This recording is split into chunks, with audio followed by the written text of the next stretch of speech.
Hello everyone, my name is Chief Landless and welcome back to another Halo 4 news video. Even with one last final exam that I have left to do, that's not going to stop me from bringing you guys this week's upcoming Halo 4 news for the day of April 22nd, 2013. So always, the link will be down below in the description if you want to read the bulletin for yourself, but I'm going to be breaking it down for you guys. We have some weapon tuning news with a list of potential weapons and some potential changes to those weapons in Halo 4 Sandbox.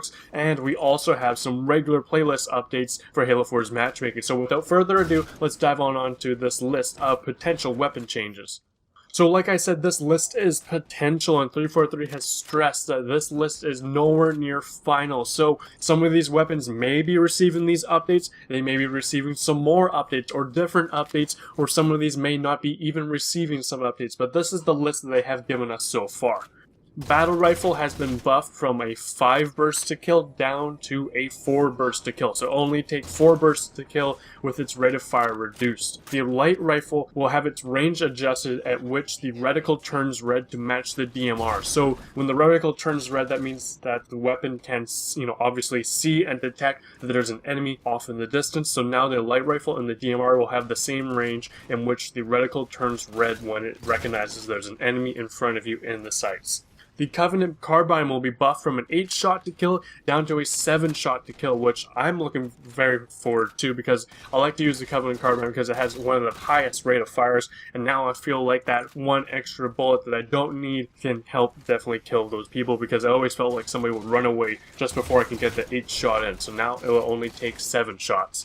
The Assault Rifle, the Storm Rifle, and the Suppressor will be also receiving some updates. They'll be receiving a damage buff and auto-aim reduction. This is in order for them to be able to compete with the aforementioned primary weapon updates. So this is in order to try to make the sandbox more balanced as they're updating the primary weapons and now updating the Assault Rifle. So now their close range damage will be greatly increased with its auto-aim reduction. So you have to be more accurate while using the automatic weapons.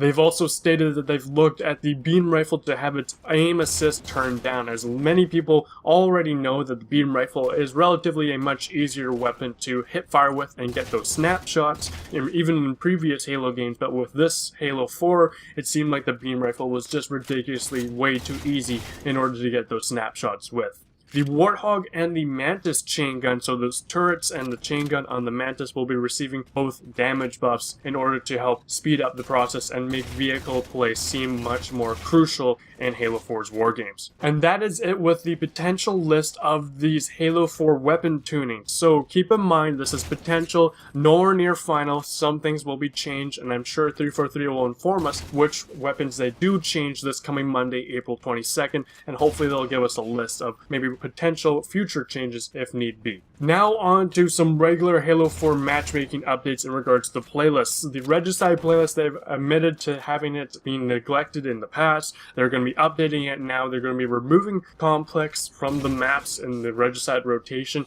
and adding the following maps of Landfall, Dispatch, Simplex, and Scythe. Now they have stated that Regicide will not be added into the Rumble Pit playlist, as they've stated that people that want to play Rumble Pit are the people that like to play Infinity Rumble and Rumble Pro. So Regicide will never be implemented into that free-for-all playlist. Regicide will continue to be its own playlist. They've also stated that the Griff Ball game types, Griff Ball and Griff Ball Pro, now have identical shield damage, damage resistance, and radar settings. So it looks like the only difference between Griff Ball and Griff Ball Pro variants is that Griff Ball has one continuous round with auto pickup turned on, or Griff Ball Pro will still have its 5 individual rounds with auto pickup turned off. And also the maps in which you play Griff Ball have been addressed, and they have fixed some glitches and some errors within those maps. So if you had anyone exploiting anything on those maps or had any problems, say the Griff Ball gets stuck in a wall or disappears, they've addressed that and hopefully fixed all of them for the Griff Ball courts.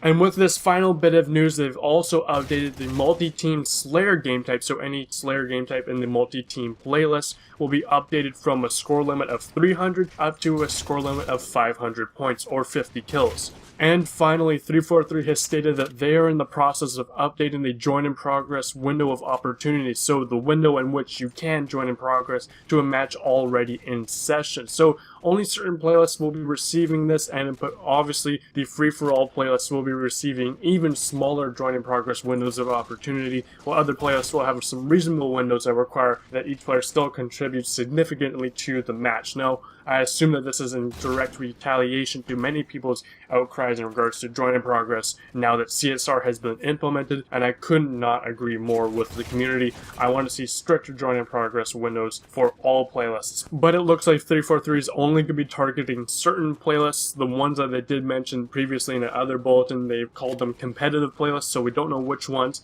but they'll be definitely focusing on free-for-all playlists. Now, I would like to see this implemented across the board because CSR has been implemented across the board. That means there's always going to be some player out there who has been invested in a particular playlist and therefore cares about a certain playlist, so they'll be caring about that CSR rank. So that means all playlists are, considered valuable by a certain amount of players. So why not just put the join-in-progress parameters into every playlist at a certain degree? I don't know. That's up to 343 to decide. And with that, that does conclude this week's updates for Halo 4 multiplayer, April 22nd, 2013. I hope you guys enjoyed. If you want to leave a like or favorite, it does greatly help out my channel. Subscribe if you haven't already for the latest in Halo 4, starting up Destiny once again after exams are over with. My name is Chief Landless, and I'm signing out.